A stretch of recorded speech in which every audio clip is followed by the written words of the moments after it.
Hi, Darragh Mason. Thank you so much for coming on the show. Could you give us a brief biography of yourself, please? Sure, and thanks for having me on. So I'm Darragh Mason. I'm a researcher, a photographer, now an author. To finish in my first book was released last month, Song of the Dark One. There it is. And I host a podcast called Spirit Box, which looks at magic, the world of the spirits, and folklore. Um, and I guess a lot of my research that kind of culminated in the book has been over the last 4 or 5 years, looking at how kind of folkloric themes and themes within magic, specifically witchcraft, overlap. Um, that's the kind of, I guess, the fruit of all that was being my recent publication, Song of the Dark Man. Excellent. It seems folklore's had a bit of a renaissance recently, doesn't it? I was in a shop the other day, and there was a folklore based cut. It's like a mainstream kind of like HMV or something, and they had like a folklore calendar, like for each month there was a different kind of famous British folklore thing, and I was like really struck by that. Because folklore seemed to kind of it seemed to be really big in the kind of 60s, 70s, didn't it? It seemed to have a real, especially in like film and stuff like that. You had Yeah, you're right. Yeah, and I've seen kind of like a couple of like those kind of nice hardback kind of pretty looking folklore books that are essentially kind of coffee table books, to pique people's interest. Yeah, they didn't exist that not that long ago. no. So I think there definitely has been a resurgence in it. And Um, I think in magic and the occult generally, there seems to have been. I mean, you saw on social media, especially, there was a real boom in it, like on TikTok and things like that. People suddenly talking about the occult and Wicca and all this kind of stuff. And what do you think maybe spawned that? and that's a great question. For me, it seemed to overlap with lockdown. Kind of Mhm. when a lockdown hit, uh, there was that kind of big spike in interest, but also I guess a spike in people producing stuff and talking about it. And I mean, my podcast started I think like the first week of lockdown. Mhm. I've been knocking about YouTube for a couple of years beforehand, talking about kind of gin and fairies and what have you. But yeah, I think a lot more time on people's hands. Uh, Life had just changed dramatically, and maybe it just facilitated that the right environment for that interest Mm. to gain a new audience, both from people who were new to the area and or people who just had more time now. Mm. It's definitely it seemed to have stuck around after lockdown as well, didn't it? Which is interesting. So that's a good thing. I Yeah. know we certainly. I mean, we started in like 2008, but we had a huge like Oh 6 year wow. gap, and Yeah. then like really long gap, and then yeah, lockdown was like because I've been thinking about bringing it back anyway, and then I Mm. suddenly thought, well, okay, here's a good. I'm stuck at home. Yeah. I've got the equipment, so let's do it again. And yeah, so but it has stuck around, and actually, I'd say that the audience keeps growing for it. Actually, it feels like from our point of view, I don't know if it's the same with Spirit Box, but the numbers keep going up, so people are still kind of Yeah. interested in it. Yeah. But broadly speaking, yeah, and there's a lot more people creating shows and content, lots of new voices, Mhm. which I think is a good thing. Oh yeah. A lot more kind of different opinions and more people kind of adding to the kind of the corpus of knowledge and conversation. When I think back to, gosh, I've been listening to this stuff since it was around. I think back kind of 20 years ago, like just wasn't Mm. really wasn't that amount. I used to download torrents of like Terence McKenna's trialogues, like with Rupert Sheldrake and Ram Dass, and like actually got booted off YouTube in like 2009 because like I used to make 10-minute video clips Mhm. of like all this like old Terence McKenna stuff, and Mhm. I'll put it up on YouTube, and eventually I got booted off for some sort of copyright infringement. Yeah, they're really tight on that, aren't they? It's Yeah, I mean, we interviewed Richard Metzger recently, who's doing the magic show, yeah, um, and we just put a clip of his like the trailer for his Kickstarter, and yeah, it got a copyright claim. I was like, for God's sake! Then we had to like cut a section of it out, Yeah, and it had some sort of copyright music in the background or yeah, something. something like that. Yeah. Yeah, it's really frustrating. Tell me a bit about Spirit Box. Like, what kind of what's the kind of overarching theme of it? How did you get into it? That kind of thing. So I've been doing I've been doing these kind of shows on YouTube. Like basically, I had shot all these different photographic essays. I guess the principal ones I spoke about were on the Aghori, in Indian Hindu sect, and some work I shot on the Jinn, centered around Delhi, sites associated with the Jinn, and I did two talks at Treadwell's like in 2017 on it. And then I just had like these presentations hanging around my hard drive, and I'm like, well, why not just put these on YouTube?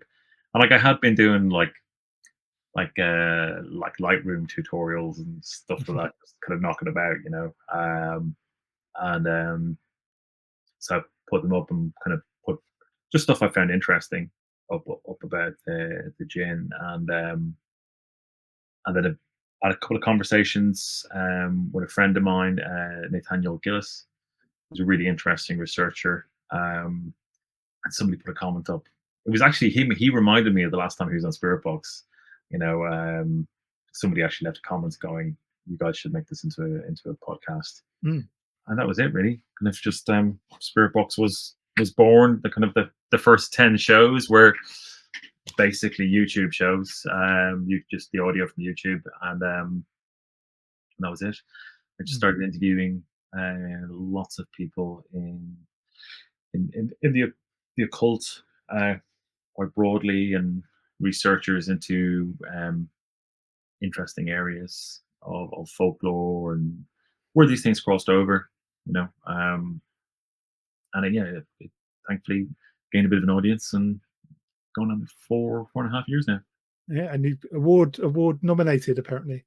Yeah, we got a couple of nominations from within the community, which was nice. Hmm. You know, the BBC are yet to come knocking, but Give it time. I'm sure they will. The industry's on its arse at the moment. Trust me. It's. I'm sure once it settles down, they'll be knocking. So yeah, I mean, I'm assuming. One thing I was going to ask you actually, because as a fellow kind of guest booker on podcasts, how would you distinguish between when you're picking guests? How do you distinguish between people with kind of, I guess, like genuine, um, you know, uh, genuine kind of interactions in the occult or yeah, in spirituality, and kind of, for use of a better term, like attention seekers, I suppose, because I'm finding this harder and harder yeah. to do at the moment. It's a good question. Like a lot of people get kind of recommended to me Mhm. from by listeners, um, and then because I've got kind of connections to publishers, sometimes now I get kind of a lot of authors Mhm. would be kind of put forward. But what I try and do in terms of just having different voices is to have a mix of kind of some of the more well-known people, and then kind of people who may be voices within the occult community but not that broadly known. Mm. But I've been also very lucky. I've been very lucky. Um, Generally, if people are quite persistent, it kind of freaks me out. To be honest. Yeah. I think I think a good kind of like vibe check. I'm sure you can get the sense of what I'm talking about when Yeah. Yeah. communication. You're like, it's not quite right. You Yeah. know, You get the 5 emails a day, kind of what yeah, those kind of guys. Yeah, yeah. We get those. Yeah. Yeah. Yeah, I think it's interesting.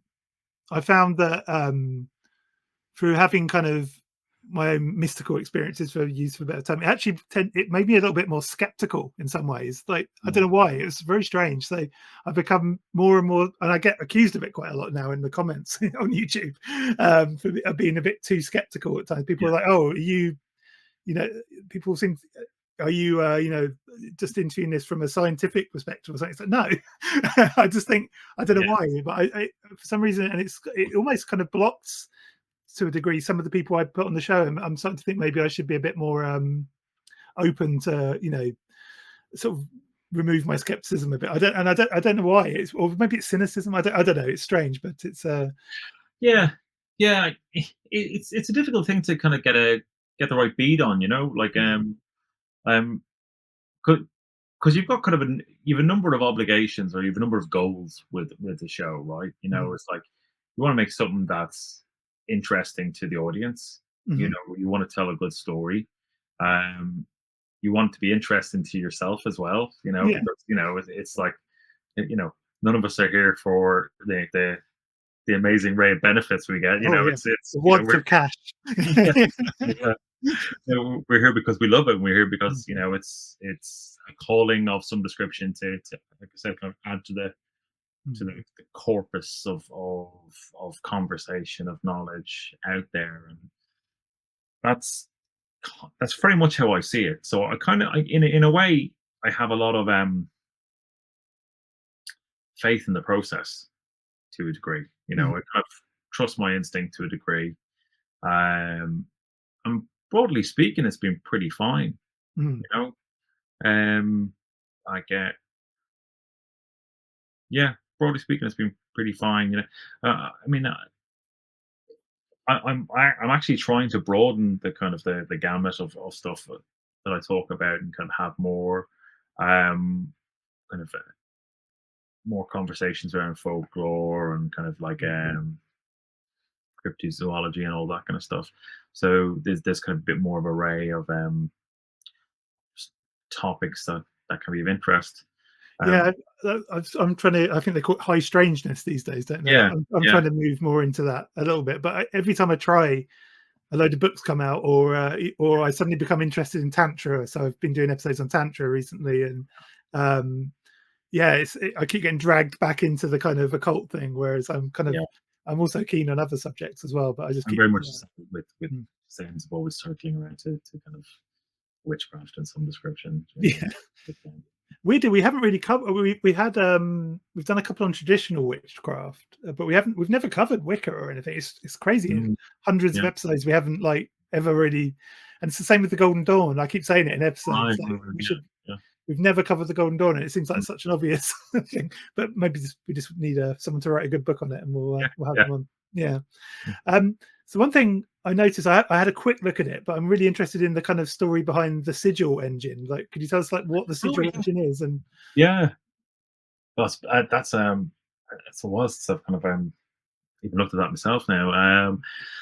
Basically, um, it was a result of a pub conversation actually between me and kind of one of my best friends, who's a very very talented uh, technological creator, Mhm, technologist, and I was explaining to him about kind of like sigil magic and how it works, the component parts, and just thought wouldn't it be cool if we could, kind of play and make a generator, make a kind of a tool to make sigils online, mm, and see if it would work, see if it would work.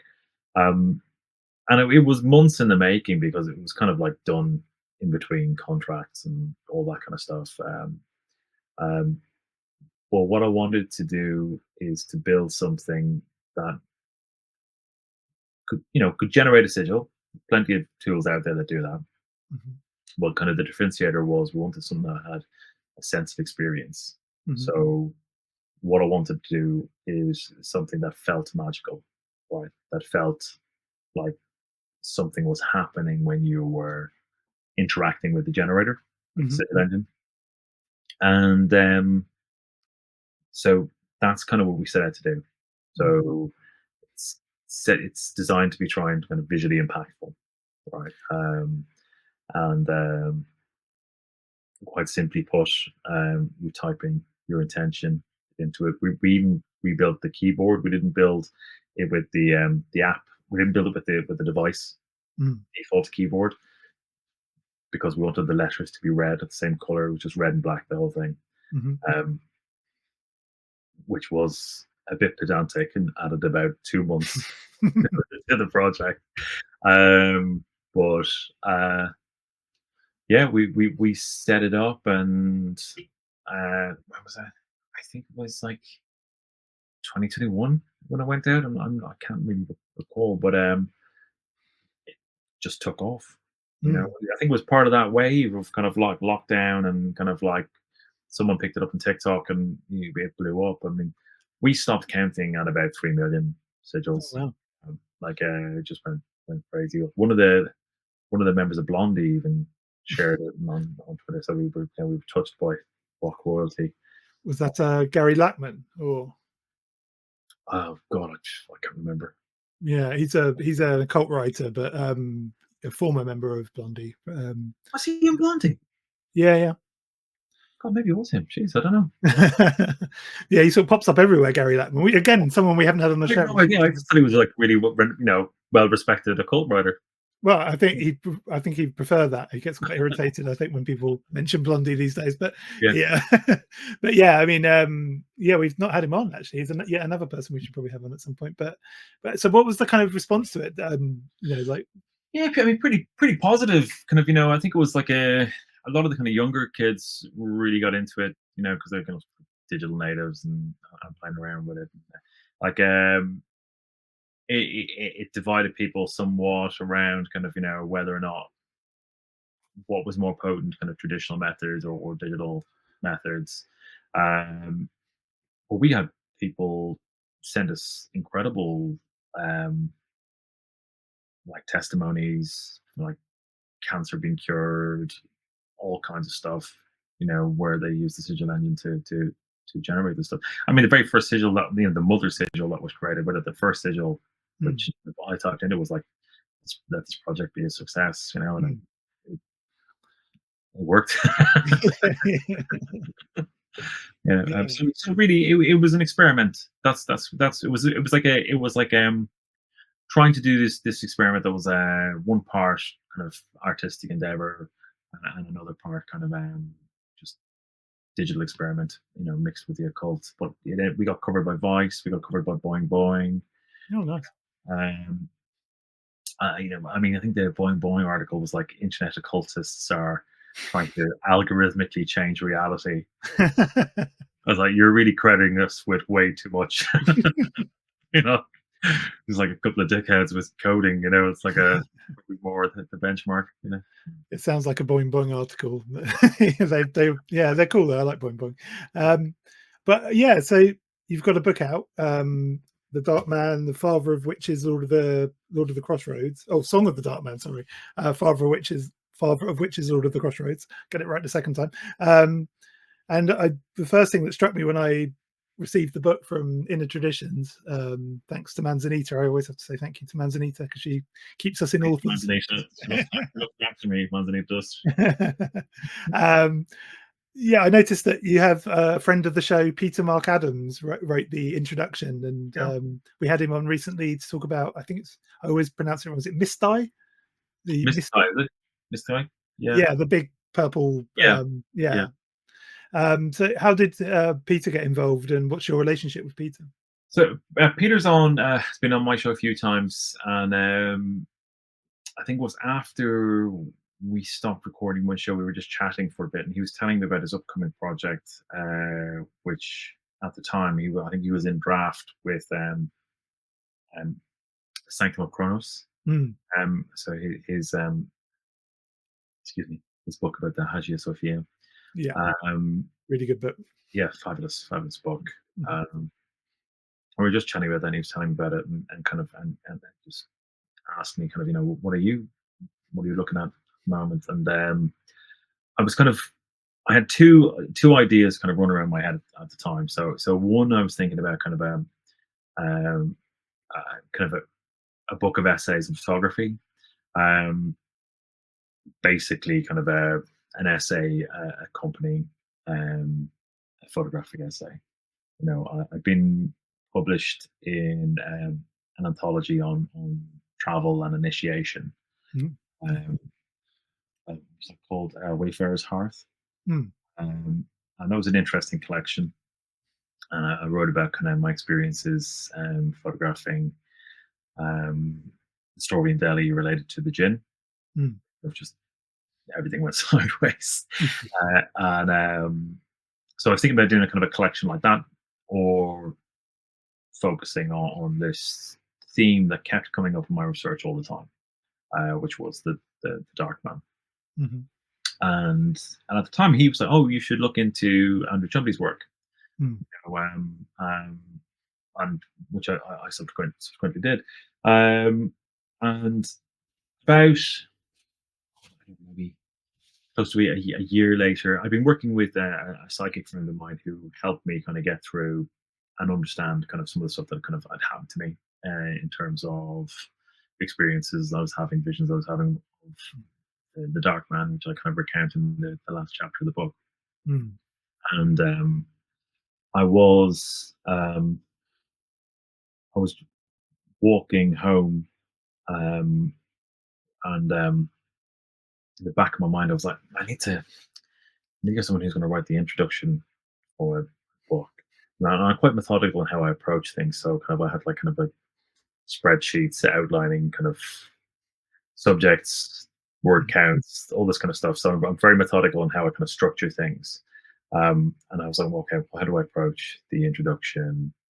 Maybe I should ask Mark Adams, because I kind of had a preliminary discussion with him, been on the show a few times. Wasn't a total stranger, as aware. Mm. And then I get a voicemail. Literally, as I'm thinking that, my phone goes ping, get a voicemail, and it's my psychic friend. It goes, I think you should ask that Saturn guy, that Peter guy, for the introduction. And I'm like, okay, well, there you go. Just been Mm. told. And I drop him a mail, and an hour later, he responds saying he'd be delighted to. And over the coming months, Peter was hugely instructional, and gave me an awful lot of mentorship in terms of kind of like the art of writing a book. He may not be aware of this, because it was all kind of, he just kind of gently giving me kind of, "Would you look at this? Maybe look at that." And I'm not sure that works. And yeah, just hugely informative, and very helpful in the creation of the book. Um, and at one stage, actually, we did have a conversation. We exchanged emails, and he's like, "What did you ask me?" And I told him what happened, just as I relayed there. And I said, "Well, why did you say yes?" And he's like, "It's pretty much the same." Yeah. So it's kind of like the Saturnian current that we both have been tapped into. It. Mm. I read a really good book recently on the what was it called? The Cult of the Black Cube, I think it's called, on Theon. Yes, Yeah, fantastic. I mean, that really sparked my interest in the whole Saturnian thing. And my partner, actually, she read the book and she's become obsessed. She's buying every book she can find with Saturn in the title now. oh, fantastic. So, There's lots of Theon stuff that is very much there. And the is it the Nameless God? the name's I've got that. I think is that's we've had him on. What's his name? Through Tomas Vincenzi. Oh no, I'm thinking of the face. Oh, I can't remember his name now. We had a guy on who wrote. Oh God, I've got the book there. I can't think what. Hang on, I can't remember what it's called now. But yeah, it's a Theon author. He's a fictional. He writes fiction, but also oh God, that's going to drive me mad. Anyway, but yeah, he's there's this. It's one thing. Briefly going back to when we are talking about during lockdown, the rise in interest in the occult. Yeah, One thing that really struck me was a sudden rise in writing on the left-hand path, and Kenneth Grant's rise. It was yeah, really, really strange. I have another show on this channel called The Mauve Zone, and we talk about mm, it a fair bit. But Grant was very much. I mean, I used to be in the OTO a while ago, and he was always kind of almost a comical character in the yeah, OTO. He was seen as like a fantasist that kind of yeah, yeah. blended Lovecraft and all this, Yeah, how dare he kind of, all that kind of thing. But then I noticed over the last few years, and it really did seem to start with lockdown, there's sudden interest all over. I mean, not just in the occult world, even in the conspiracy world, there was suddenly Kenneth Grant was popping up everywhere, and the left-hand path was popping up everywhere, and Saturn was popping up everywhere, and yeah, so that Aghori, I think you mentioned them earlier, the kind of tantric kind of kind of stuff suddenly. It's weird that that particular element of the occult world suddenly exploded. I don't know why that is. Yeah, yeah. No, it's a really good point. Before we move on, it's the Faceless God Faceless God. by Thomas Vincente. Ah, Um, that's really worth looking at. oh, really? Yeah. Not least because he explores Lovecraftian concepts in it, and there's he's been on my show. We had a great conversation, Mhm. and he's had a read of my stuff. I've had a read of his stuff, and we both agreed that we're kind of tapped into the same thing, Yeah. But like, I actually think I've a lot of time for Grant because I think what people maybe miss what he's talking about is the the dark man current, right? Mhm. As I see it, is within occult circles is seen as this initiator, right? Mhm. Associated an awful lot with witchcraft, not entirely, but predominantly. What's broadly missed and not spoken about is the concepts, the ideas, the almost the avatars of this current appear in our stories prolifically, Mhm. right? Which means that creators, writers, artists, musicians are all, not all, but people who are expressing this kind of theme are tapped into this current as well. Mhm. So, and we have a kind of an interesting challenge in the occult world where, you know, broadly speaking, according to most of the world, we believe and practice a whole heap of crazy shit. Mhm. But equally, we've got quite orthodox ideas on things like, well, that's Mhm. just a story, it's just made up. You Yeah. know, well, where does it come from? Where we're not talking about what's the origin point of a theme or a character. You know, and one of the things that uh, Vincente talks about in in his book, The Faceless God, is the similarity between um, you know the Lovecraftian ideas Mhm. and some of kind of the Egyptian mythology. Um, and I talk about in how we have dark man type figures who are exhibiting the same behaviors as we see in witchcraft, Mhm. but they're appearing in story. So I Mhm. think that there's a bit of a kind of an ideological ditch that a lot of us have to jump over there. It's difficult territory, right? Because you're like, well, that's just made up. So, well, yeah, it is. But where'd it come from? We get into the idea of like, well, what is creativity, Mhm. daemonic influence, all that kind of stuff. I think Grant's definitely he's definitely more interested in the artistic side of the Yeah, occult than definitely. and especially when you look at his wife. I mean, Steffi Grant is this fantastic artist as well, and yeah, her artwork's incredible. I mean, yeah, and they're fantastic. They're a fantastic pairing, those two. Um, but yeah, I also think there's with Grant there's an accessibility as well to him that maybe Crowley doesn't have. Crowley's very steeped in the language of the Bible, and he's kind of fairly impenetrable, really. I mean, you can kind of there are ways in if you're kind of persistent, Yeah, but I find with Grant you're straight in. He's not trying to teach you magic per se. He's sort of mhm, giving you the artistic experience of magic almost, yeah, and yeah. I think that's quite appealing to people. I think so. Mhm. Like, and again, we got this kind of like, if you think about how, again, a division in how we think or feel about magic or feel about the occult. I got very little from Crowley. Mm.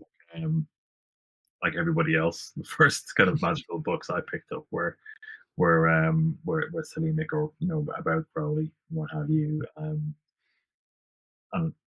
I was in the OTO as well. As a as an entry level, and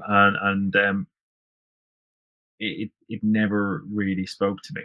You Mhm. I couldn't get through it, and I think a lot of that was the the the language.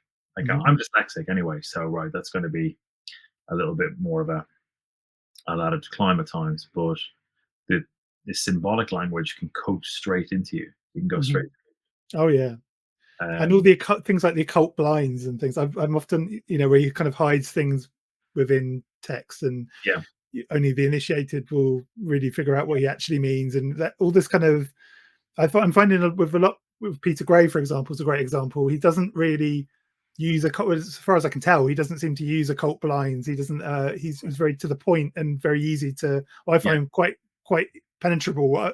Compared to someone like Crowley, and I think maybe that speaks to the success of Scarlet Imprint and stuff like that. Is Yeah. Yeah. and Theon and places like this. Yeah. It feels like it's much easier to enter their magical world than it is Crowley's magical world, and Yeah. it's a lot more accessible. Hmm. Yeah. Yeah. And that might lend, into why we've seen kind of a spike in interest. Yeah, You know. yeah. Mm. Yeah, no, Scarlet Imprint. I'm a huge fan of their work. I mean, just as objects, they're fantastic, aren't they? I mean, Oh, oh, yeah. yeah, yeah. I mean, like there's a sizable section of my occult shelf that's entirely, the beautiful work of the Scarlets. Hmm. Yeah, mine's very much. I've got almost an entire row now of just Scarlet Imprint and Theon sort of stuff. Both of those, I love both of their output. It's fantastic. I have to So, be very cautious that I into trouble. oh yeah, yeah. Well, yeah, yeah, yeah. My partner was like, "How much Yeah, did you spend in yeah. Watkins?" Like, yeah, that kind of thing. Yeah. Yeah, like, how much for a book? Yeah, Yeah. but yeah, they're kind of they're things. If you're into the occult, the book file sort of side of it Yeah. is, yeah, it's a bit like collecting lenses. If you're a camera guy, Yes. you want the nicest I edition. mean, it's not surprising. I have a stack of like photographic books as well. Oh So yeah, yeah, it's yeah. it's very much the same territory. Oh yeah, I have a large Taschen collection of, Oh, yeah, big stack of those at the studio. So let's talk a bit about, because I think this dovetails nicely into how to kind of get into the subject of the Dark Man. Let's talk about you at the very end of the book. Let's start at the end, as you do. At the end of the book, you talk about your own experience, and that kind mm, of ties together the book. But I think that's actually a good entryway into mm, mm. how you became interested in the Dark Man, and Yeah, how it yeah. kind of. I mean, it's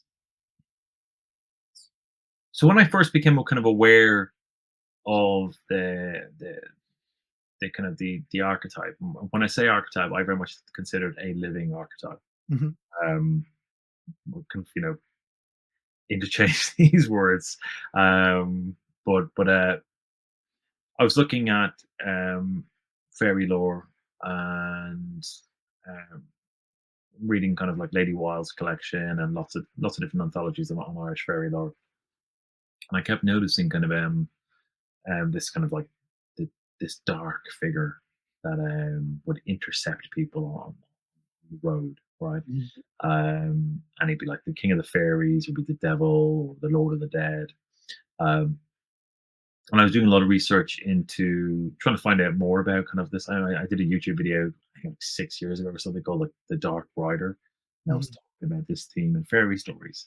And I did a lot of research into Dukas um, which is a collection of the Irish schools collection of folklore, mhm, where a bunch of folklorists went around Ireland and got all the school kids to write down the folklore of their area, right? And it's a fantastic collection.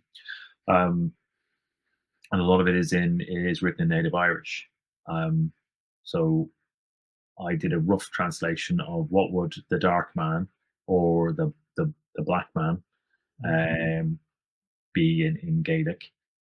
Typed it into the search engine, and there's a whole raft of stuff, right? So, and I started to kind of pull that out and to kind of build out collection of the stories. And actually, I remember sending it to Joshua Cutchin in kind of the early days, and he was like, "Well, I had no idea this was this robust," and that was before getting into the occult side of it. mm, So the folklore came first, mhm, and I remember interviewing Aidan Voctor in one of the earlier episodes of Spirit Books, and he spoke about um, the man in black appearing to him and essentially kind of hitting him with a blast and kind of charging him, and that was it, mm, changed his life. So I just kept getting these little just pointers and nudges along this area to the point of I was noticing it. It's like this thing keeps coming up. This keeps happening. Um, and I was well kind of down the road and going, there's something to this, that I wanted to kind of delve into further and research. Then I was just doing um, some uh, energy body work. I started to kind of invest properly and kind of more, I need to kind of bite the bullet from my magical practice and Mhm, seriously, and stop being less of a kind of an armchair magician, and do some more work and mhm, very basic stuff. I was doing the middle pillar. Um, Odd stuff kept happening while I was doing it, like posters would fall off the wall. The same poster kept falling off the wall while I was doing it. Um, and then the last time I did it, because I never did it again after this happened, because it scared me. You know, what mhm, happened scared me so much that I kind of was like, okay, well, I'm out. I had this extremely immersive vision. So visualization has never been a problem for me. It comes fairly easy. You know, mhm, I'm sure you're very similar. Even if you're vision based, it doesn't mhm, come that it's not that challenging. But this was different. This was sensory. It was just incredible. You know, totally immersive. I had this vision of kind of a wall of fire and an eye staring at me. That eye then became a silhouette of this muscular angel, um, with broad wings. It spoke to me, it communicated with me, it showed me the sigil of Lucifer, showed me the statue of Jeannie de Mal. You know, so picking things out of my head that knew I would understand, and then it took off vertically, and I could feel the heat of the wall of fire, but I had this sensation of ascending vertically at great speed. mhm, You know, sort of like being on a roller coaster. That kind of really kind of like a physical reaction to it. Um, and after that, I didn't speak to anybody for about it for months. I stopped everything. I kind of withdrew completely mhm, from some of the groups that I was involved with. Just withdrew. I was like, okay, that's a bit off more like chew. That's wasn't expecting that, and yeah, I just downed tools um, till I got put in touch by my friend Elise, who's also featured in the book, mhm, um, with Michelle DeVezes, who was the psychic I worked with. And she now is kind of she helps a lot of people. She's got like um, a lot of people that come to her that she helps work through these kind of experiences, mhm, and they get that kind of like ontological shock through a huge psychic event or whatever happens. Right? Um, she works helps people work through it through deep meditation. As I said, you know, she just dropped me a voicemail as I was thinking, should I ask Peter Mark Adams? You know, like, I mean, mhm, that happens all the time. Like, mhm, she's ridiculously psychic. Um, and we worked through an awful lot of stuff to help me get there. And I had some further experiences that kind of helped constellate me and some now great friends together. We ended up in Dartmoor at midnight and did a ritual invocation. mhm, And I asked, what do you want? mhm, And the voice just said, right. mhm. And 2 days later, I had a book deal. You know, Right. and the publisher, I also found out as well because I already sent my pitch and proposal to the same publisher, to Net Traditions, and it hadn't got through.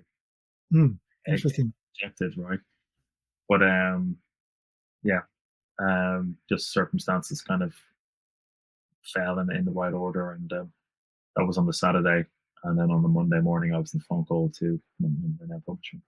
Oh, wow. Um, It's interesting, isn't it, that I had a similar thing with where it sometimes the more simple rituals that you do regularly can trigger the biggest response. I find, like for yeah, me, it was the LBRP. I've been doing it for months okay, and months, yeah, but I was keeping a very basic kind of magical mm, routine, I suppose you'd call it.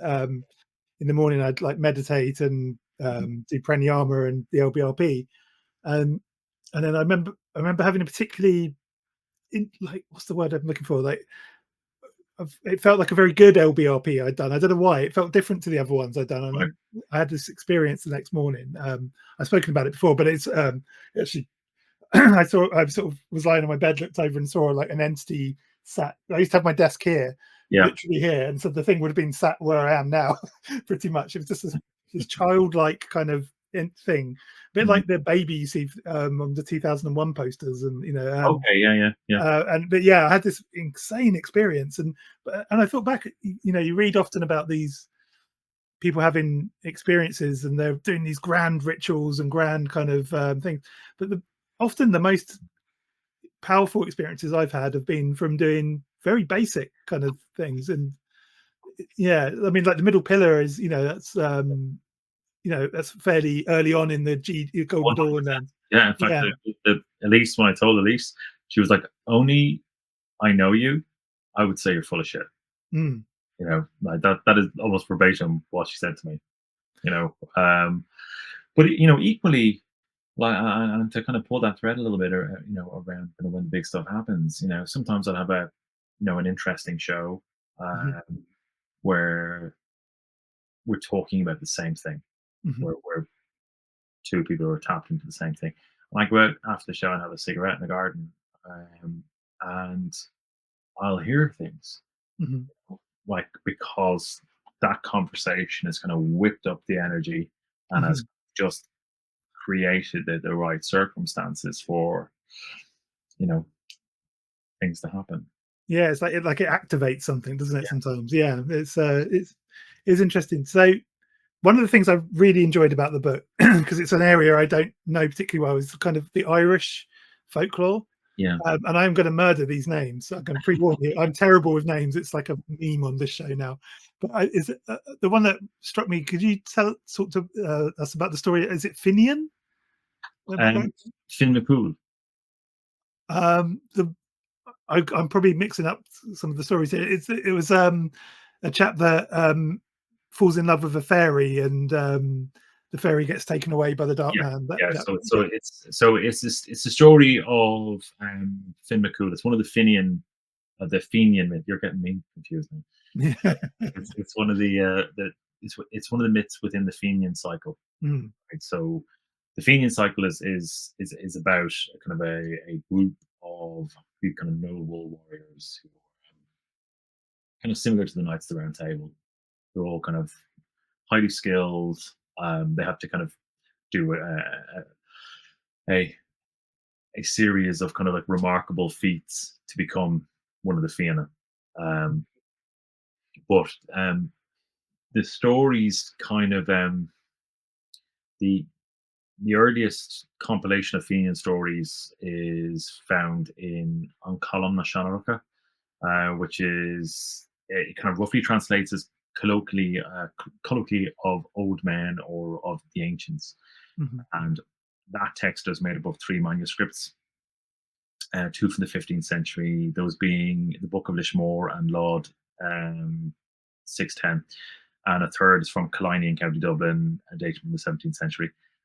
But linguistic evidence in how the Irish is structured, it dates the text far earlier, back to the 12th century. And fundamentally, those stories, those manuscripts, um, are they were essentially transcribed by Christian monks, Irish Christian monks. So they go way, way, way, way back. Right? mm, Um, so the Fianna are, they're made up of two clans, Clan Boshnik, of which uh, Fionn McCool is kind of the lead, and Clan Morna. And eventually Fionn becomes chief of the Fianna. And the principal bit that you're talking about is around the story of the birth of Oisin. So mm, Oisin is Fionn's son, right? mhm, And the interesting thing about Oisin is, and we'll get into his birth now, but Oisin is a figure that links this age of heroes to the age of Christianity. mm, And in there's stories where Oisin is transported through time, through misadventure, and ends up an old man eh, in Christian Ireland, and has these debates. The chapter's called the arguments with Oisin and Patrick, and that's in Lady Gregory's collection, which is the story of the Tuatha Dé Danann and the fighting men of Ireland. Anyway, but back to Fumiko. That's the important bit, is he bridges those ages, right? Mm. Um, but what happens is Fionn is out hunting deer, and he and his dogs come across this fawn, this doe, and the dogs won't attack it. Right, they're kind of nuzzling the deer. Fionn is kind of like, that's strange behavior, and just decides, okay, well, I'll just take the deer back with me to his fort. Um, then the deer is safe within the confines of the fort, and that night Fionn is in his chamber, and this beautiful woman comes into his bedchamber and declares herself to him. She's like, "I'm Siva. Um, I'm a fairy woman," and she was running from the black magician of the men of God, or in some stories it's called the dark man of the Sidhe, and the Sidhe being fairies. Um, the black magician of the men of God is an interesting phrase, because the men of God is referring to the Tuatha Dé Danann. Mm. Um, so um, she explains that this terrible figure, this dark man, wants to marry her. She doesn't want to marry her, and then as punishment, she's turned into this deer. And she explains how she fears him, and she kind of it's a quote I use it as an opening quote in one of the chapters, where she describes how these omnipotent figure. He looks up from the streams, he's in the hedgerows, he's everywhere, and she closes it out when she says, "I'm afraid." Mm. She kind of describes her fear of the dark man. And then she tells him, or if Fiona asks, well, what's the problem? Why won't you marry him? And just as kind of it drives an narrative on. And she says, well, I'm in love with another person, you know. Before this, Fiona says, "I will protect you," etc., etc. And says, well, I'm in love with another man, and I know who I want to be married to. And Fiona immediately feels this terrible jealousy, as he's overcome with this woman's beauty, and instantaneously falling in love with this fairy woman, which never ends up well. No. They Um, call it glamoring, don't they? Yeah. but anyway, he's very pleased to find out that person that she wants to marry is him, Mm. uh, and they have a beautiful, passionate, but very short-lived time together. Um, his duties as a member of the Fianna mean he's called away to fight some marauding Vikings. And Siva, as his partner, waits for him, standing on the rampart parts of the fort, looking for him. And eventually she sees Hyun coming up the avenue towards the fort by himself. And as is tradition, she runs out to greet him, welcoming him back. And as she does so, the figure of Fionn transforms into the Dark Man, who produces a hazel wand, taps her on the head. She's instantly transformed back into a deer she's never seen again. Mm. Fionn comes back 2 days later, terribly distraught to find out what's happened. He spends 7 years scouring Ireland looking for her, never sees her, never finds her again. What he does find is a 7-year-old boy Mm. with shock of blonde hair, with a countenance similar to him and similar to Siva, who tells him that he came from a place behind the mist where there was a deer who gave him fruit and berries and was very loving to him. Sometimes this dark man would come and berate the deer, and he was very frightening, and then he would leave, and the dark man brought him here. Right. Mm. So essentially, Oisin is born in fairyland and is brought back to Ireland, Mm. where Fionn finds him.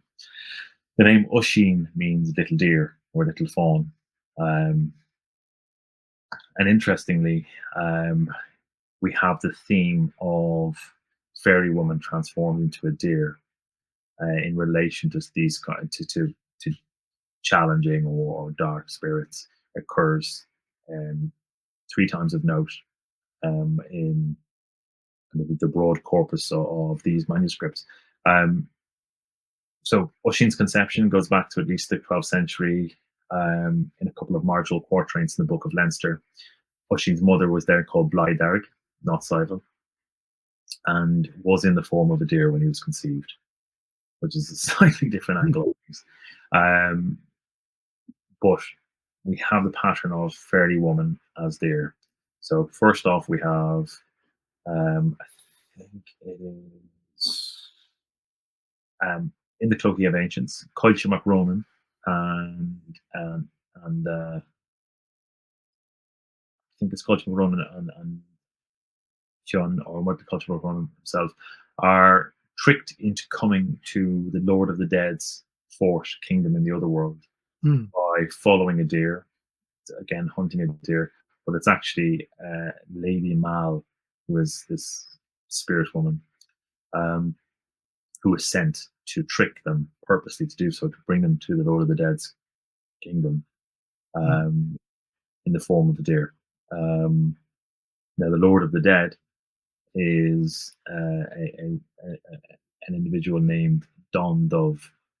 So the name is really significant. This is another pattern of the dark man which we pick up. Right, you've got the kind of the shape shifting, which we touched on a Mm. bit here, but it's also kind of the dark description and the dark appellation.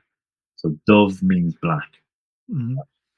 Now, Don Dove in modern Irish literally means brown black. Right? Mm. But in Old Irish, it kind of, I think it means closer to kind of dark black. Okay, so and we have this overlap in folklore that mirrors this, where you have the king of the fairies, yet he's surrounded by the dead. Right. Mm. So this happens regularly in stories. You get taken to the fairy king's kingdom, and you'll see your dead relatives there. Right. So there's this, somehow these things are blended. Now, the next big reference we have, this is a 12th century poem called Fafland, which is in the metrical Dinchakas, which are a collection of they're a collection of legends that were documented by Irish monks to explain the origin of place names. So they were kind of like these mythological origins of the place names of Ireland. Mm. And the poem recounts it as a supernatural woman called Aiga, who was changed into a wild doe by evil spirits, but she's then kind of she's hunted and killed by them. So you've got three instances of this fairy woman becoming a deer um, for some kind of trickery, and there's some sort of these malignant or dark spirits involved in the whole thing. So it's a significant enough theme. Now, the two pieces that really kind of hit home for me was we have the dark man of the she, or the black magician of the men of God, that being the appellation. There's a connection with fairies. The men of God as a reference is said to Tuatha Danann, which Tuatha Danann literally means people of the goddess Danu, the goddess. But goddess becomes God in kind of over time. And then the other one being Don Dove, right, Mm. the Lord of the Dead.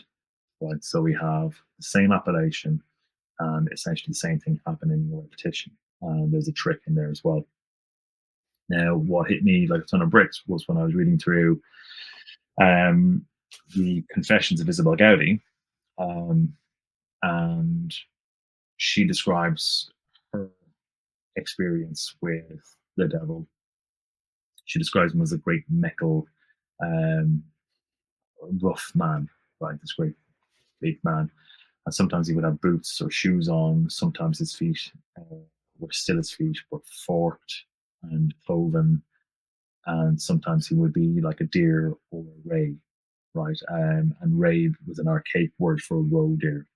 So we basically have an experiential link between folklore and witchcraft and the father of witches in those stories. Mm. Now it's the reverse, right? It's the dark man appearing as the deer. But Mm. Joshua Cutchin pointed out in Ecology of Souls that that inversion is representation when we get Mm. into this kind of territory.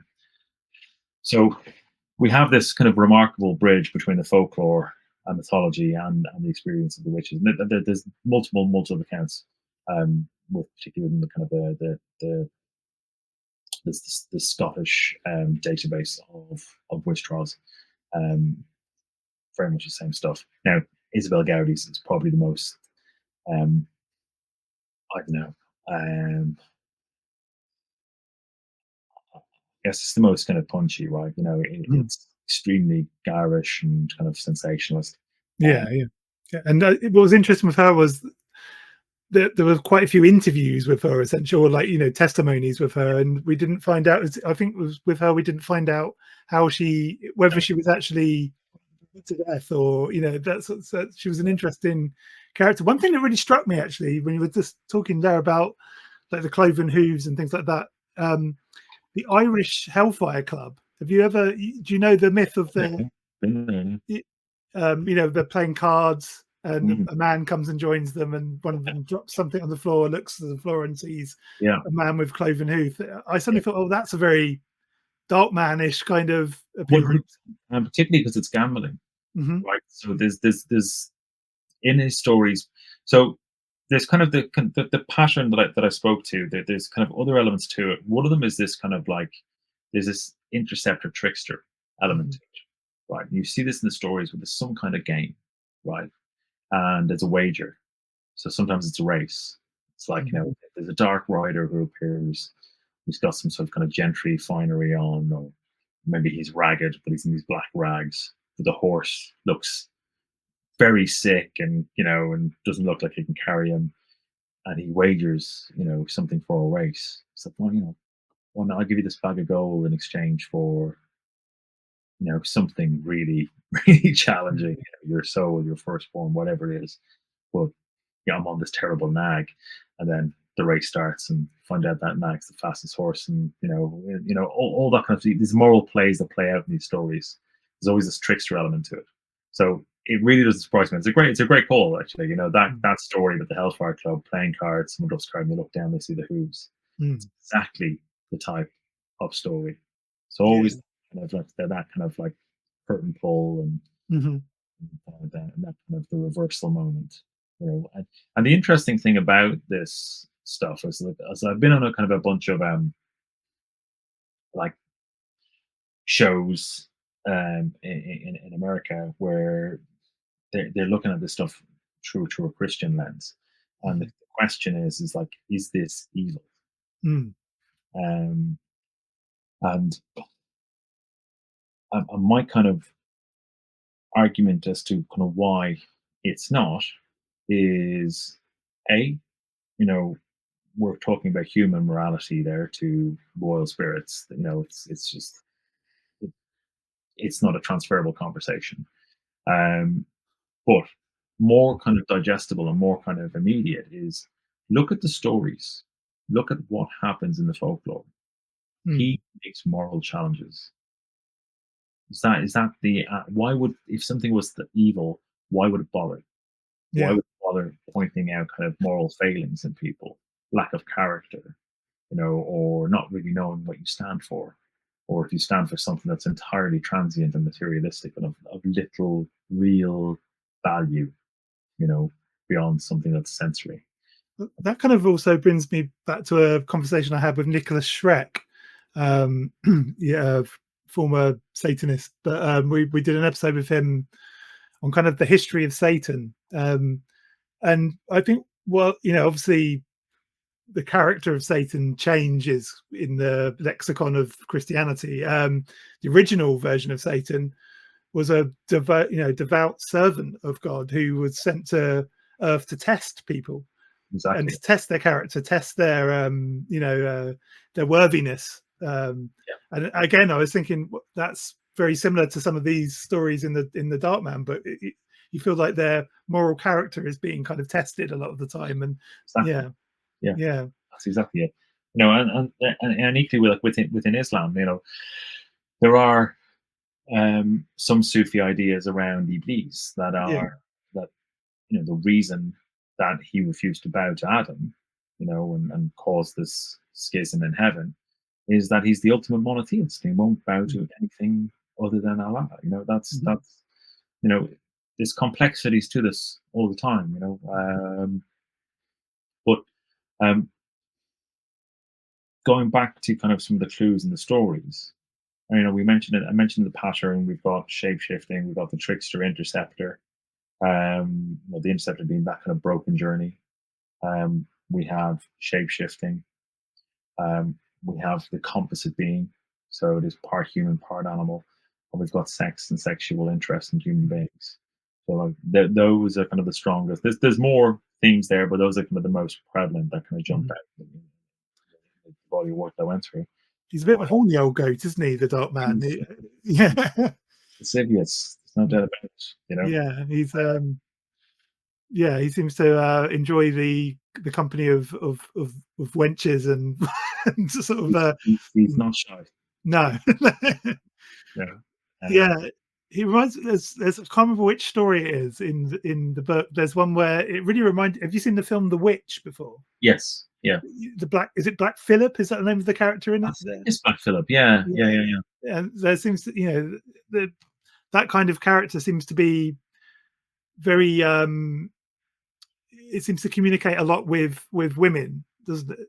And Yeah. in folklore, that seems to happen quite a bit. There seems to be a real connection between this kind of dark man character Mhm. and kind of impressionable women, doesn't Well, I mean, the accounts of witches who kind of completed their baptism into witchcraft, for want of better language, uh, was completed with sex. mm, That was that recurs again and again. You mhm, know, and you bear in mind, like some of these accounts came in like 17th century Puritanic Scotland.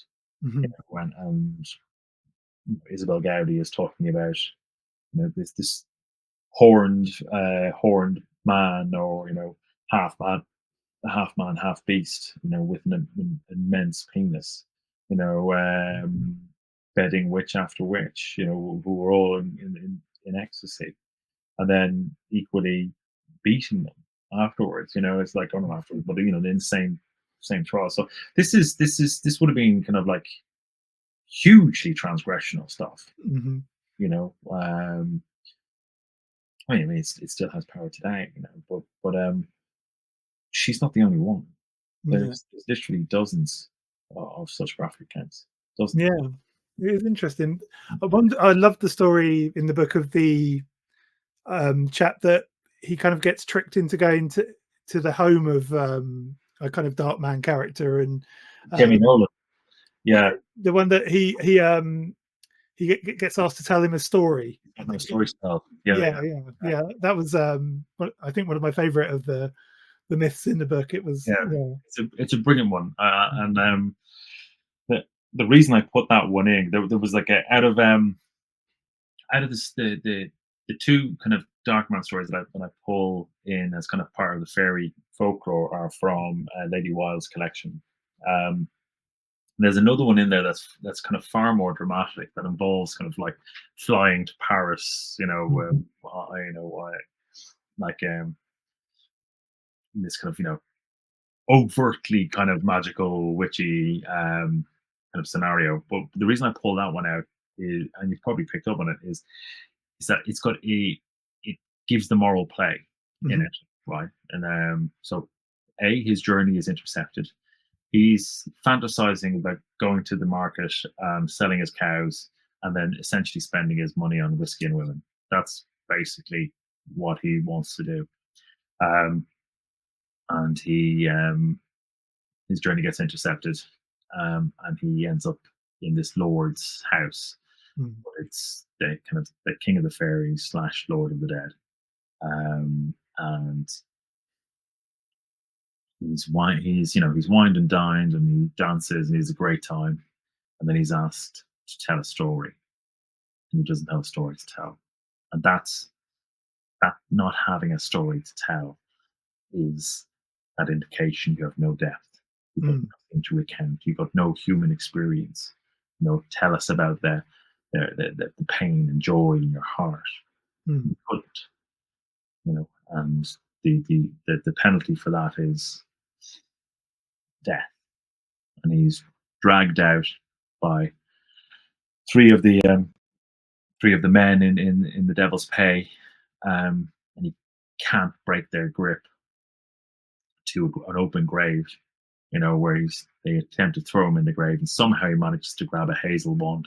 It's always hazel in this. Yeah, yeah, I'd spotted that. Yeah, yeah. Then he manages to kind of hit them with the hazel wand and break this spell. They're like, now do you have a story to tell? And Mm. he's like, do I ever? Like, because his whole value system is in question. Mhm, Everything that he thought was will be there tomorrow, all of a sudden wasn't. mm. So it's again, it's those stories, those interjection into people's lives that make you question what actually matters to you. You know, The practitioner in me, when I read that story in particular, my kind of initiation bell went off there, because there's certainly a degree. A lot of the characters in these folk stories seem to go through a kind of pattern of initiation, don't they? Where there's like a physical interaction with something that causes this grand revelation, or some kind of knowledge being, internal knowledge being kind of Mhm. transmitted. And there's almost like a kind of, often like you say, moral or some kind of revelation at the end, isn't there? The story always seems to have this kind there seems to be a real pattern that runs through a lot of the stories in the book. Yeah, um so yeah, I mean, I found that really, really fascinating. The other thing I found really fascinating was the kind of meetings with the Dark Man often seem to be in these kind of transitory spaces, don't they? So they seem to be on roads, or yeah, kind of in between two places, kind of thing. It seems to be his hotspot, as it were. yeah. It is in these places that are betwixt and between.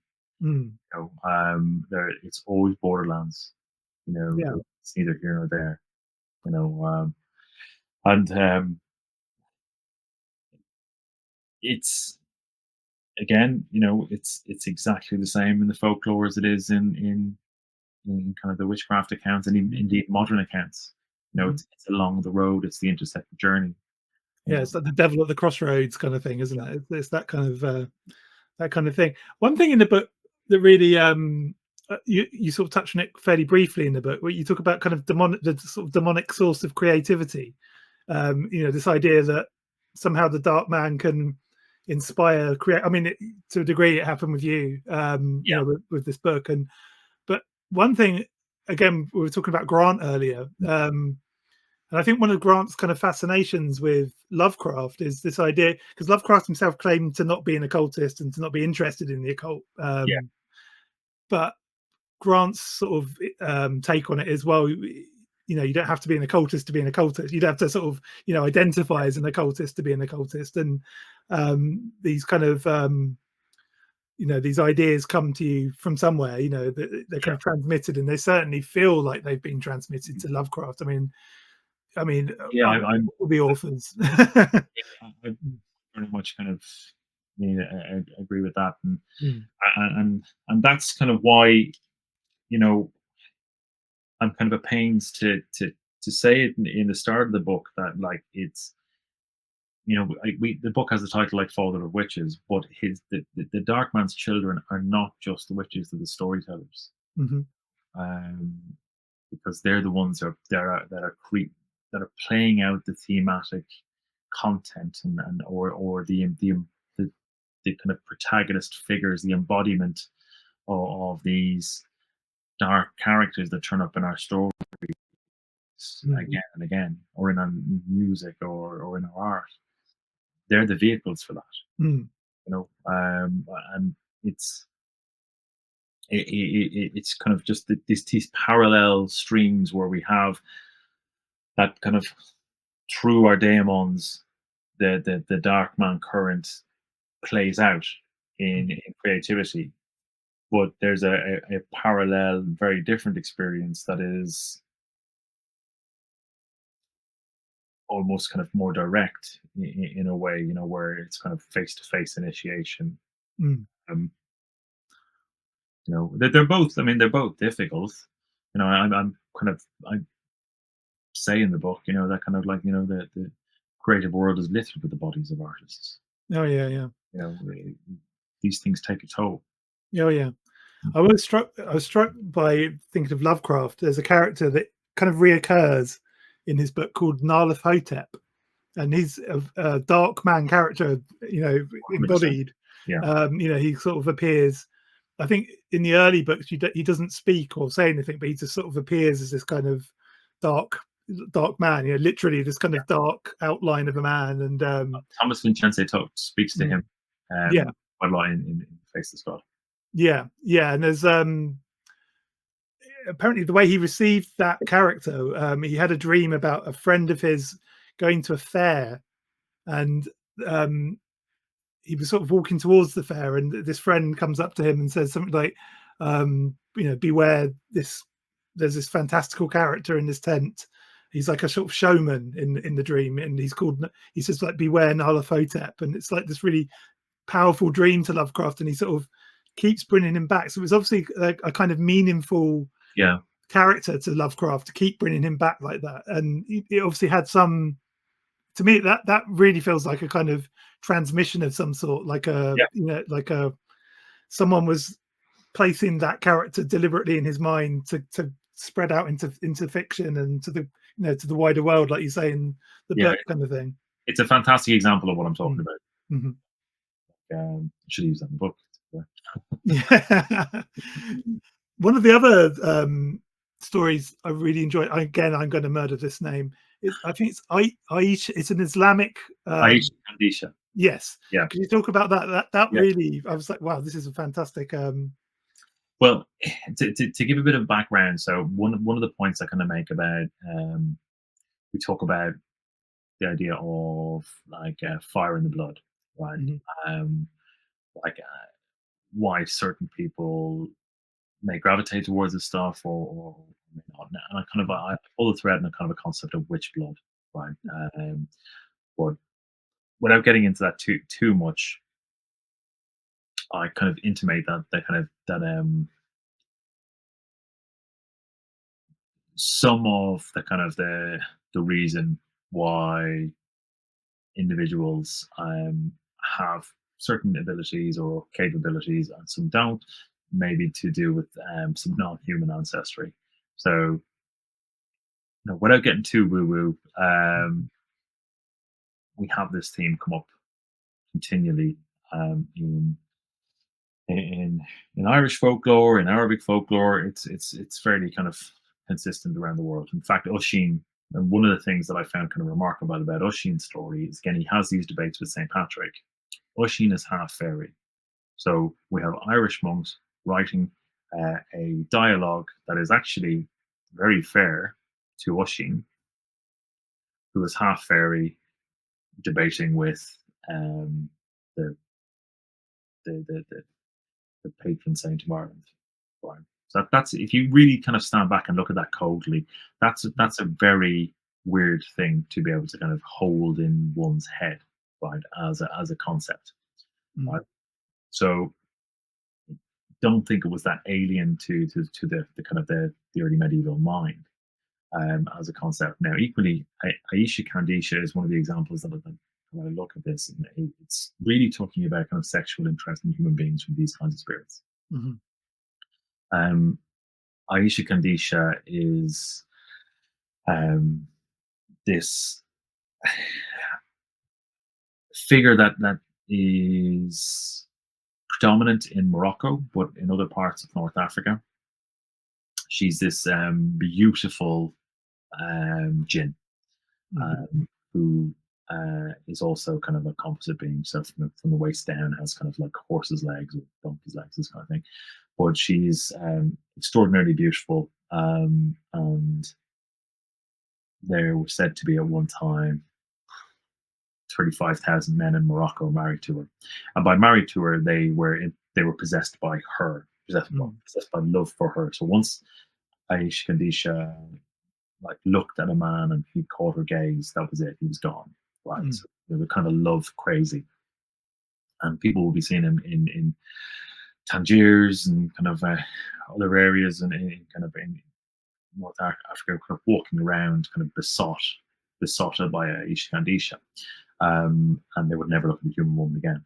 Mhm. And there's a concept called Djinn rings, right, which are essentially talismanic rings that you can purchase from a magician that have been charged with usually kind of Djinn kings energy, their seal and other various incantations set over them.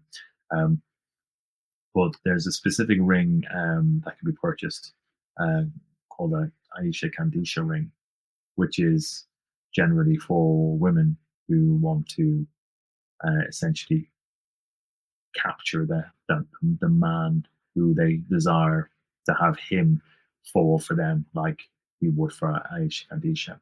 Mhm. So, but this was prolific. There were literally thousands of men wandering around and kind of in this kind of love trance for Aisha Kandisha. Yeah, it's interesting. Those gin rings. I remember when I was in Saudi. I used to live in Saudi Arabia, Oh, cool. in Jeddah, and I remember one of my early, because I was quite young when I was there, but one of my earliest memories was a trial of a man who'd been secretly selling gin rings in Saudi Arabia. So they're still around, Okay. but they're very frowned upon. But well, I mean, this was a big, huge news story as well. Huge. This was in the 80s, and um, yeah, it was one of the first things I remember when I wrote. When I got there, was this huge TV coverage of the trial of a man who was kind of selling, and he was selling them to women in particular. So I wonder if one of those Oh, rings was, yeah, Aisha Kandisha. Yeah. yeah, it's quite, yeah, it's an interesting, the the Mino, as it's known, Middle East, North Africa, is a really interesting, untapped occult kind of, or kind of mythological. Well, not untapped, but it feels Mm. like it's not been tapped enough. And you're starting to see there's a fantastic YouTube channel called Mysterious Middle East. Oh, So silence. Yeah, really good. yeah, which Yeah. I watch a lot, and he's really pulling out a lot of these Mhm.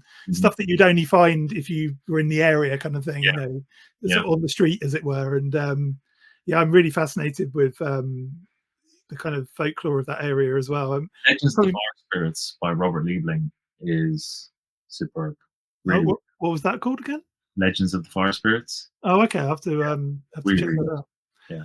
I know that the Sans at Mal Harif, or the book, I've got it just here. The book This of knowledge. But yeah, Son of Knowledge just finally got a Yeah. decent translation and was released. And yeah, and there's a lot of kind of, I started to look into traditionalism and Rene Guénon and all these kinds of characters. And Guénon was obviously he kind of brought a lot of this kind of folklore and kind of Sufi Islamic kind of stuff out as well. But you have to kind of be a bit careful with him because he's also quite a dodgy character in other ways. But his work on the folklore of Islam is fascinating, and the folklore of like the Middle East in particular a lot of it.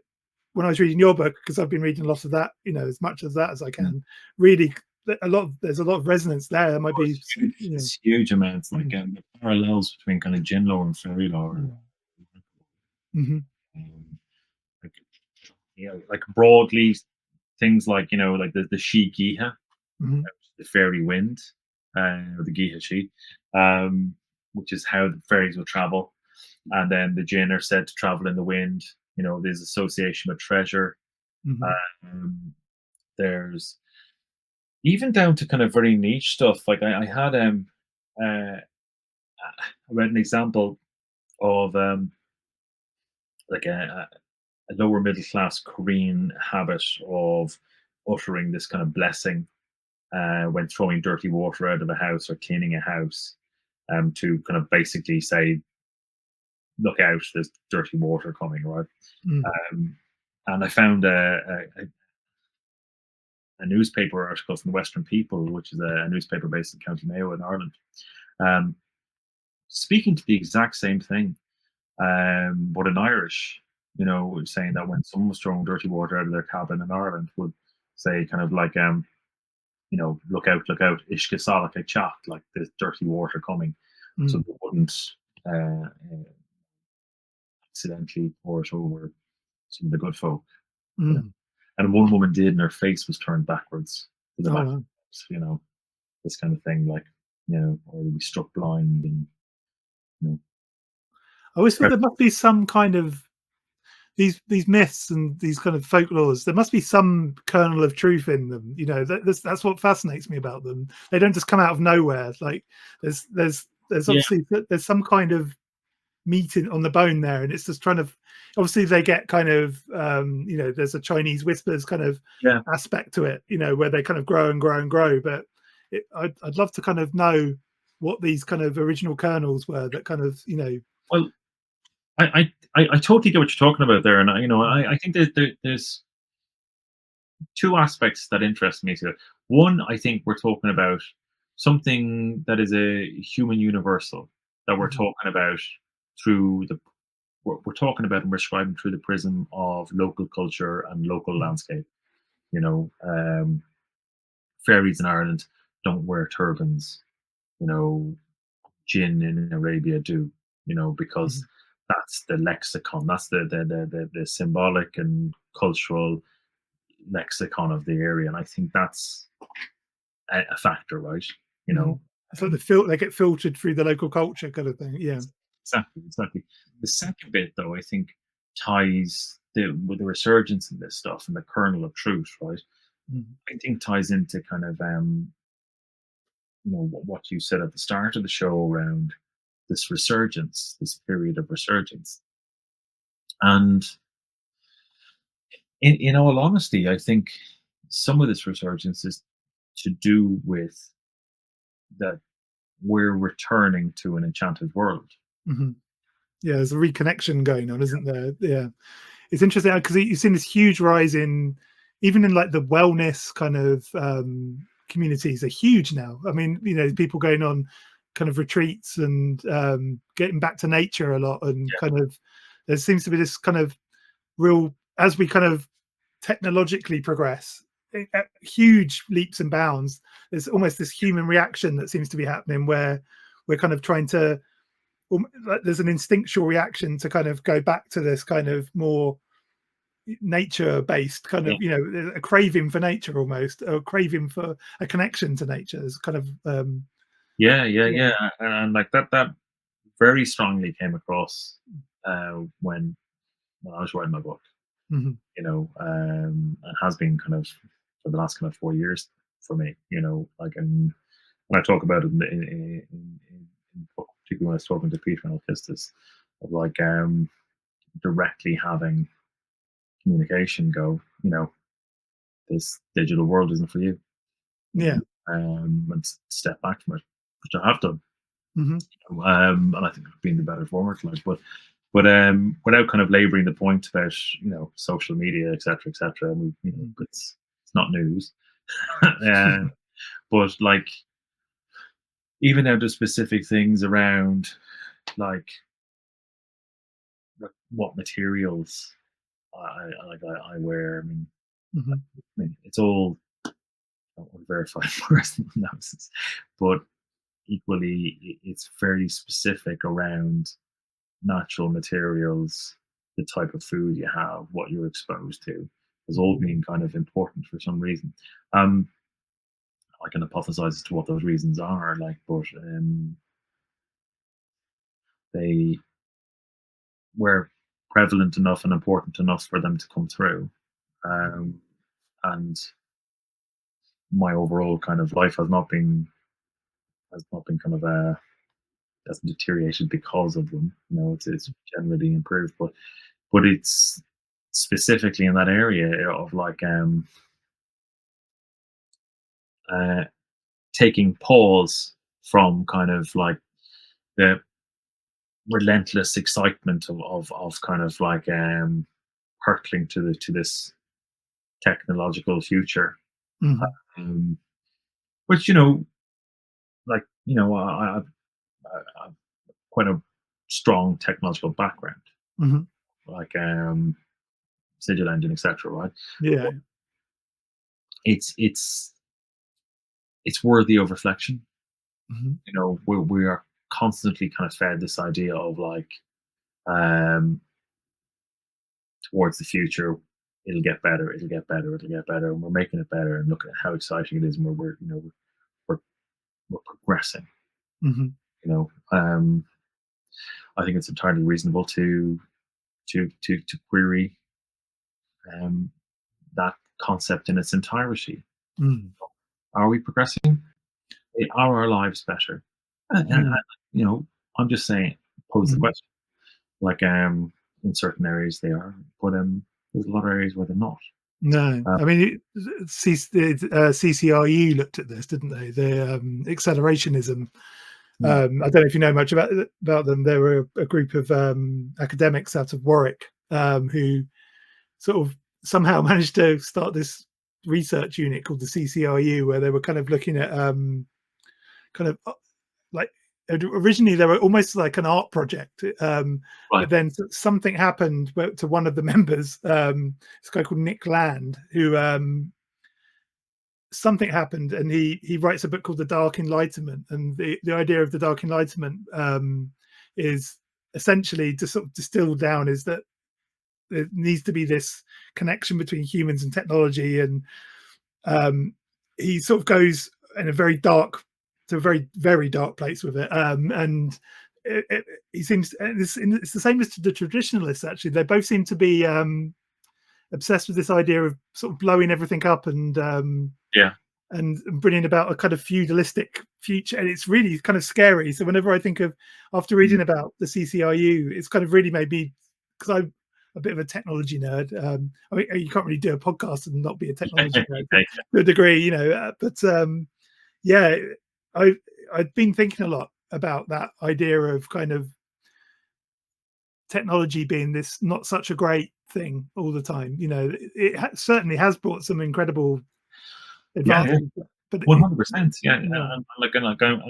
I'm very cautious when it kind of I pose that question Mm. to caveat it with that, because it's deeply deeply naive and frankly kind of just like silly to suggest that kind of like we're there's nothing good from progression and invention and all that kind of stuff. Um, Mm. what I'm really saying is it, it's important to kind of stop and assess. Mhm. You know, like there was an article I saw recently of kind of like there was some sort of undiscovered tribe in the Amazon and they've been given smartphones and they came back like 2 months later and they were all addicted to online gambling and porn. Mm. And it's like, okay, well, how did that experiment go? You know, it's like if you ask those people, they're like they've been thrilled. They've been thrilled by access to kind of like a like sexual imagery just beyond the imagination, and then this kind of like potential wealth through no effort, right? High risk, high reward Mm. gambling, right? And that's we're all subject to that kind of stimulation Mm. and draw to it. But this kind of goes back, and I guess part of my we're meandering a little bit, but I guess part of where this comes from is where did the dark man experiences happen? Mm. Right? Yeah, They're just more potent in the world. yeah.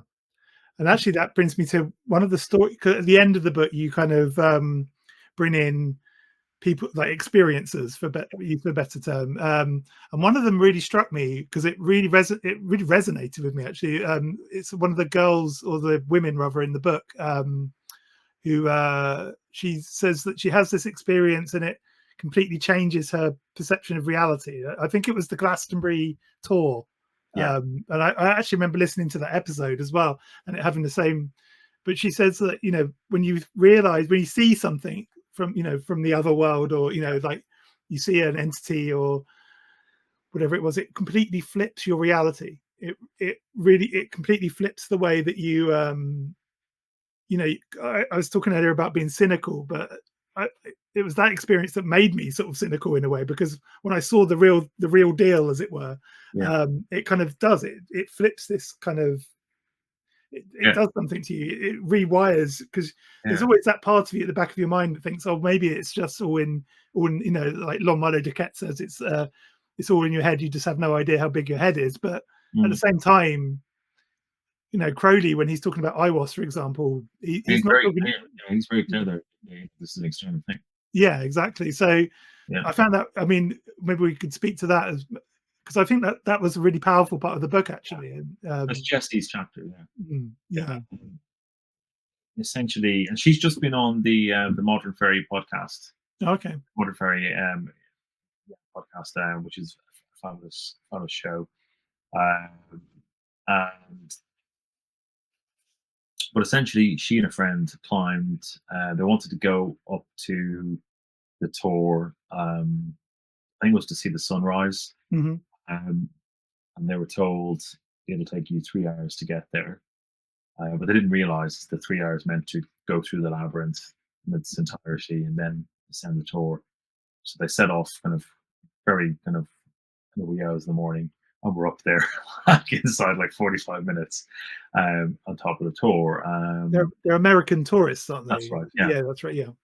Yeah. And Jesse sees this kind of like what looks like a little kind of red light. I think she thought it was somebody's camera or something Mm. from the tour, and then the kind of like it starts to kind of turn into this kind of pulse a bit, and then she feels this kind of field, almost like a force field, push her back, and this long black figure.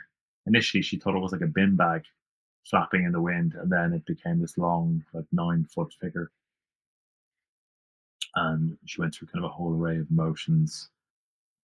It asked her for a cigarette and then for a cup of tea, which are going to be these kind of like trickster absurdities. And yeah, it was profound. It was Mm. absolutely profound. And we think about the pattern I described Hmm. of the interceptor, the trickster. We have the dark appearance, and there it is out in the wild.